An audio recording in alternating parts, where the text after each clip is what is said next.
से मरकूम है। और हम यूं शुरू करते हैं पैदाइश की किताब और उसके 28 बाब की 20वीं और 21वीं आयत, और यहां कुछ इस तरह से लिखा है, याकूब दुआ कर रहा है। जरा सोचिए, ये वो आदमी दुआ कर रहा है जिसने बाप को धोखा दिया है। जरा सोचिए, ये वो आदमी दुआ कर जिसने भाई को धोखा दिया है, थोड़ी देर पहले झूठ बोला है, ये अपने मामा के घर जा रहा है, इसे भी कुछ नहीं मालूम कि इसके मुस्तकबिल में क्या होगा और अगर ये अपने मामा के घर पहुंच भी सकेगा कि नहीं। सुनिए क्या कह रहा है, ये दुआ कर रहा है। और याकूब ने मन्नत मानी और कहा, याकूब ने मन्नत मानी, एक दुआ करी, मन्नत के साथ दुआ करी। याकूब ने दुआ करी और मन्नत मानी और क्या कहा, एक दुआ करी, ये दुआ करी और कहा कि अगर खुदा मेरे साथ रहे, अगर खुदा मेरे साथ रहे। पहली बात जो दुआ में कर रहा है, आज लोग तमाम दुनिया में तरह तरह की दुआ कर रहे हैं और तरह तरह की चीजें दुआ में मांग रहे हैं। जो जो चीजें उनको जरूरत की वो मांग रहे हैं, जिन चीजों की उन्हें जरूरत भी नहीं वो भी मांग रहे हैं। और जब दुआ करने के लिए सर झुकाते हैं तो सोचते हैं जो कुछ मांगना अभी मांग लो, और ढेरों चीजें हम मांगते हैं। पर याकूब ने जब जंगल में अपने खुदा के सामने सर झुकाया और दुआ की, जब उसे यह मालूम पड़ा कि खुदा इस जगह पर है, जब उसे यह मालूम पड़ा कि आसमान के फरिश्ते आसमान पर चढ़ते और उतरते हैं, he said, this is a golden opportunity for me to pray to God. मैंने आज तक दुआ नहीं करी, आज तक गुनहगार रहा, आज तक घिनौना रहा, आज तक गंदे काम करता रहा, आज मौका है। और आज याकूब जंगल में खुदा से दुआ कर रहा है और पहली दुआ ये कर रहा है, ऐ खुदा अगर तू मेरे साथ रहे।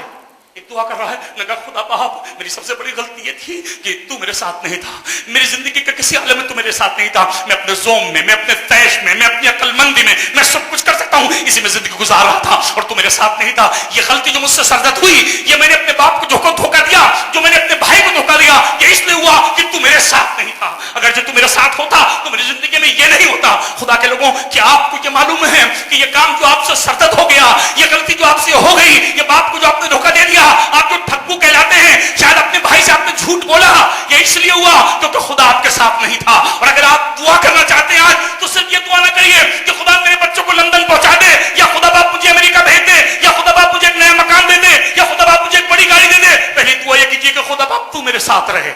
I want you to be with me. It's very important for every individual to recognize that the presence of God is a must for your life. आपकी जिंदगी के लिए खुदा की हुजूरी बड़ी जरूरी है। याकूब ने तो जंगल में इस बात का एहसास कर लिया था कि खुदा बाप अगरचे तू मेरे साथ रहे।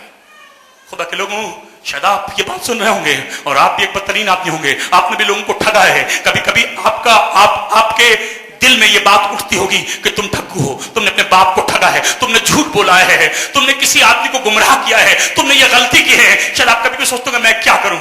मैं आपसे दरख्वास्त करता हूं खुदा के लोगों, स्क्रीन पे ये नंबर आप ही के लिए है और मुकद्दसीन आपका इंतजार कर रहे हैं कि आपके लिए दुआ कर रहे हैं। आप अभी अपना फोन उठाइए और फोन उठाकर कहिए, मुकद्दस भाई, मुकद्दस बहन, मेरे लिए दुआ करो।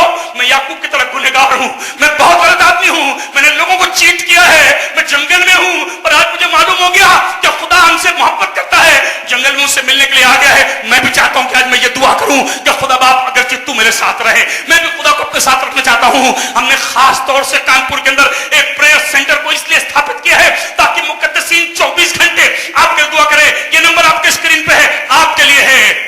शायद आप वो याकूब हो और आज हमारा प्रोग्राम आप ही के लिए है और आपको नहीं मालूम था आज तक कि आप क्या करें, पर खुदा आपसे मोहब्बत करता है, आपसे कहेगा तू मेरा है, मैं तेरे साथ रहूंगा, तू नदियों को पार करेगा, तुझे ना डुबोएंगी और शोला तुझे ना जला सकेगा। सिर्फ काम कीजिए कि आप याकूब की तरह दुआ कीजिए कि खुदा बाप अगर तू मेरे साथ रहे।